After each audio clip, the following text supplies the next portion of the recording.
आज मैं आप सभी को इस महापर्व गणेश चतुर्थी पर एक सुंदर और प्रेरणादायक कहानी सुनाने जा रही हूँ। बहुत समय पहले की बात है। महर्षि वेद व्यास जी ने जब महाभारत की रचना का निश्चय किया तो उन्हें एक ऐसे लेखक की आवश्यकता पड़ी जो बिना थके बिना रुके लगातार लिख सके। महाभारत कोई साधारण ग्रंथ नहीं था। यह तो जीवन, धर्म, नीति, कर्म और सत्य का महासागर था। वेद व्यास जी मन ही मन चिंतित थे, इतना विशाल ग्रंथ कौन लिख पाएगा। तभी उनके मन में भगवान गणेश का स्मरण हुआ। गणेश जी जो बुद्धि, ज्ञान, लेखक के देवता हैं। वेद व्यास जी ने ध्यान लगाया और गणेश जी को प्रणाम करते हुए उनसे प्रार्थना की। कुछ ही क्षणों में उज्जवल प्रकाश के साथ चतुर्भुज, गजमुख, सुंदर, विघ्नहर्ता गणेश जी प्रकट हो गए। उनके चेहरे पर करुणा और प्रेम था। गणेश जी मुस्कुराए और बोले, ऋषिवर कहिए क्या चाहते हैं। वेद व्यास जी ने विनम्रता से कहा, भगवान मैं महाभारत की रचना करना चाहता हूँ, आप कृपा करके मेरे लिए इसे लिख दीजिए। गणेश जी ने कहा, ठीक है, पर मेरी एक शर्त है, आपकी वाणी एक क्षण के लिए भी ना रुके। यदि आप बोलना रोकेंगे तो मैं लिखना भी रोक दूंगा। वेद व्यास जी भी सोच में पड़ गए कि महाभारत जैसी महान रचना बोलते समय कई रुकावट आ सकती हैं। इसलिए उन्होंने भी एक शर्त रखी, देव आप भी वचन दीजिए कि जब तक आप हर श्लोक का पूरा अर्थ ना समझ ले तब तक आप नहीं लिखेंगे।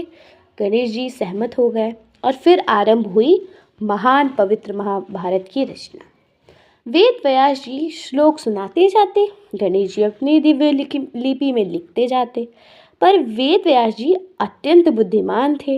बीच बीच में वे इतने कठिन श्लोक बोल देते कि गणेश जी उसके अर्थ समझने में समय लगाने लगते और उस समय में उन वेद व्यास जी को अपना दूसरा श्लोक सोचने का समय मिल जाता।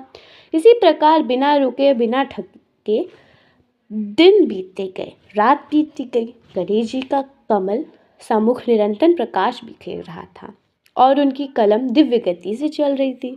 परंतु अचानक एक समस्या आई। गणेश जी जिस कलम से लिख रहे थे वही टूट गई। अब गणेश जी की अपनी प्रतिज्ञा याद आ गई कि वे लिखना नहीं रोक सकते। तभी उन्होंने बिना हिचकिचाए अपनी ही एक दांत तोड़कर कलम की जगह प्रयोग कर ली। यही कारण है कि गणेश जी को एक दंत भी कहा जाता है। यह देखकर देव व्यास जी अभिभूत हो गए। उन्होंने अनुभव किया कि भगवान स्वयं इस कार्य को पूर्ण कराने का संकल्पित है। वर्षों की साधना, श्रम और दिव्य शक्ति से अत्यंत महाभारत की महान रचना पूर्ण हो गई। ये वही ग्रंथ है जिसमें श्री कृष्ण द्वारा अर्जुन को दिया गया भगवत गीता का उपदेश भी निहित है। कहा जाता है जहाँ गणेश जी हैं वहाँ बुद्धि है, जहाँ बुद्धि है वहाँ सही निर्णय है और जहाँ सही निर्णय है वहाँ जीवन सफल होता है। इस कथा से हमें एक संदेश मिलता है, ज्ञान प्राप्त करने के लिए धैर्य आवश्यक है। गुरु का सम्मान और सेवा करने से कार्य सिद्ध होते हैं। गणेश जी की उपासना से बुद्धि, विवेक और सफलता प्राप्त होती है।